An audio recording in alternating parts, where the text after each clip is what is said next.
So I'm going to start with starting your account with Gradescope. So what you'll do is you'll click sign up and you'll go to the bottom and you'll go to instructor, and you will need to use the same UCI email that is connected to your Canvas. That way you can link the two. Sort of for the flow of today, we're going to start with Gradescope, and then I'm going to move into how you can link your Canvas course if that's something that you end up wanting to use. You'll want to make sure that you find UCI, and it's under UC Irvine. Yeah, like that. I don't think UC Irvine has started the single sign-on yet, so for now, we'll just have to create our accounts that way. So I created just a little mock Chemistry 107. So we'll start there, and I'll show you how to create an assignment. So the first thing we're going to do is go to Assignments. Create Assignment is here on the bottom. One of the things that I definitely learned with Gradescope is we're kind of used to the toolbars and the navigation either being on the left side or at the top, but for Gradescope, it's actually towards the bottom, which is something that kind of confused me. But once you get used to it, it makes a lot of sense. They're basically trying to free up the rest of the screen space for when you're grading. So we'll create an assignment. And most of yours seem to fall into almost homework problem set format. So I'll go ahead and select that one and then select next. And then name the assignment. We'll do Quiz 02. Select your PDF template. So yours are already converted into PDF so that this process will be a little bit faster.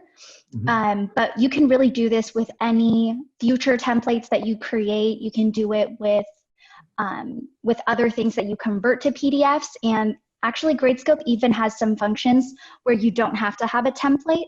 And that's something that would probably be sort of a 202 Gradescope deeper dive. That's another function that some professors use. Select your date and time, kind of just making these up.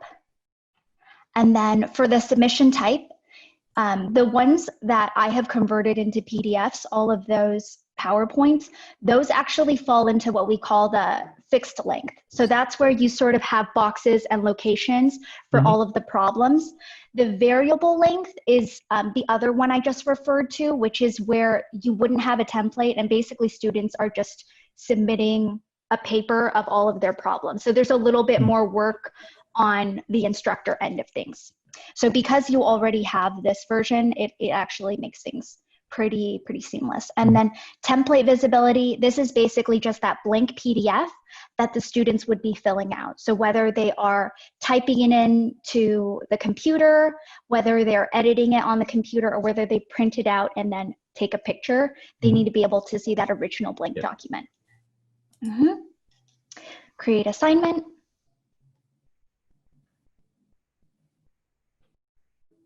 And then this is what that would look like. So this is what the students would download. And from there, we create our outline. So creating a name region, this is not super important because all of the students already have their accounts. But if it's something that you like for TAs to be able to see and reference at a glance, it's nice to just have this ID region. And the idea here is as you kind of see that little dotted like turquoise line, you're trying to line that up with the spots that are on the screen. If that makes sense. But even if they type outside of it, that's not going to be a problem, or if they write outside of it.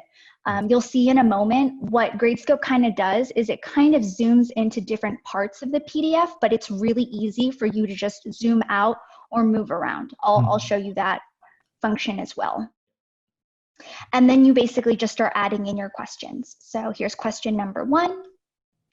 I'm going to line it up with where roughly I feel like students are going to answer. And then I'm just going to type in the question.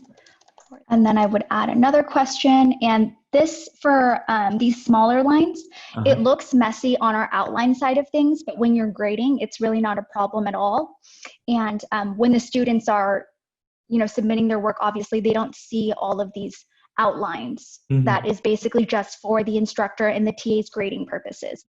And then you would just continue basically having this little slot, writing in 3A, writing in 3B, and then assigning the point values. I remember for quiz number 1, we assigned 2 points for each, so it would look like that.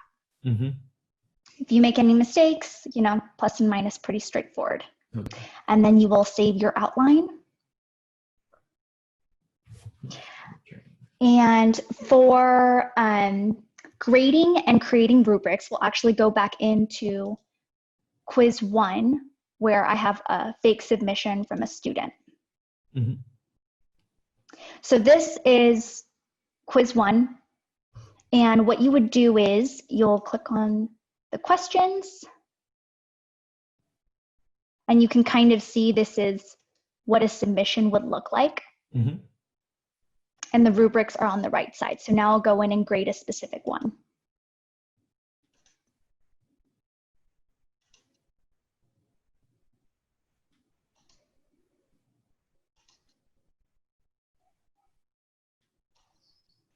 So this is her graded one. So we're going to start over here, clicking on question 1, and right down here, that's where the grade button is. Mm-hmm. Again, navigation on the bottom, a little tricky at first, but then it becomes pretty straightforward. So as you see, it kind of zooms in, but if I need to, like if, let's say if Evelyn submitted her work and she actually wrote it like over here and I couldn't find it, then I can just kind of zoom out and I can navigate around the PDF. Mm-hmm. And then for creating rubric items, basically the default is -0. That means that it's completely correct. Mm-hmm. If I wanted to say, let's say she put 85, then I would say 5 points off, for example, and -0.5. And that would become a rubric item that then with all future students, all other submissions, that just sits there. So it's kind of like you can create your grading and your rubrics as you're going through, which can be convenient because sometimes, you know, you're going through and you notice a common error that you want to give feedback on. That's something that you can do here. So I'm going to give full points and then next ungraded. So what you can't see because we don't have a batch is what they do is Gradescope will actually batch all the number ones. So you would be grading all 30, 50, 150 number ones all at once. And that can be kind of helpful so you can start looking at patterns. Your rubrics will obviously be very tailored. And it also kind of keeps the focus of you're not going through all the items and then revisiting, almost starting afresh with the next student, right? So that is, it kind of speeds up the process. So again, yes, so this box is where Gradescope recognizes number 3's response will roughly be. So when you go in and you create your outline, it'll have the question on the top here, and then it'll have that space that kind of is roughly drawn out for where you anticipate the students will respond. And you can stretch it out. So it doesn't mean you have to basically create a very consistent template, which I think is really thoughtful on Gradescope's part, because they know that sometimes, you know, the quizzes or assignments will look very different from one another, even within the same course. So you can customize your outline just basically anywhere on the page. Any problem can appear. Again, just kind of going through. This would be batches of all number 3's in your class. And then this would be a batch for all number 4. And then the nice thing is you can actually provide feedback per question. So it doesn't have to be for the entire assignment, and it will locate that feedback. So hard to read this response. And then after you're done with your assignment, it's all of them, the whole batch, then it'll give you basically a little bit of an overview of how students did, which I think is kind of nice. It's very visual. And then you have this post grades to Canvas option. So it's really nice because what it will do is you can basically create, let's say, a quiz, a file, anything that you've linked to Gradescope, and it'll turn that into your gradebook item. And you don't have to do a manual piece of then inputting the grades. It will post those grades. So it is synced, which is, I think, really, really nice. Yes. So there's that piece. Okay. Now we'll go in and kind of look at the outlines a little bit. So edit outline is where you would create all of the pieces. So right here, you had these very small answer spaces. So then you basically just shrink down this box accordingly. And then you can, if you overlap them, it really only matters what is in that dotted space. You kind of see that? Yeah, like these are overlapped, but when you're grading, it's not going to look like that because it's only the dotted space that shows up. And then same thing here. One of the little anomalies is, as you can see, I fit it to the square, but I did notice that when I was grading the outlines, it didn't appear exactly like this. So I think sometimes Gradescope is a little imperfect. It's a little off for the outline, but it really doesn't matter because for grading purposes, it doesn't impact that. It just kind of zooms into like roughly where it is on the page. So then, yeah, you can make edits to any of your outlines. If you notice that there's a mistake, you can go in and change it very easily. So I find that very helpful. Yes, so yes to all of the above. They have a couple of options for submitting, which I think students always appreciate that flexibility. In terms of adding in instructors, it looks like you have to do that on Sandbox. So the first process is you have to make sure that this grade, whatever the Gradescope quiz is linked to the right course shell and Canvas course shell. So Correct. To recognize that these are the instructor or TAs, and automatically when TA logs in with their usernet UCI net ID, they will automatically see the quiz that Max or instructor created. Correct. Okay. Correct. Good to know. Thank you for bringing that up. Yeah. That kind of actually transitions nicely to the Canvas course linking. Yeah. So I'm going to show you those pieces now. So it's actually a really fast process, but when I did this together in our last session, it took maybe 5 minutes, which is great. It's always nice when something only takes 5 minutes. Not too many things these days.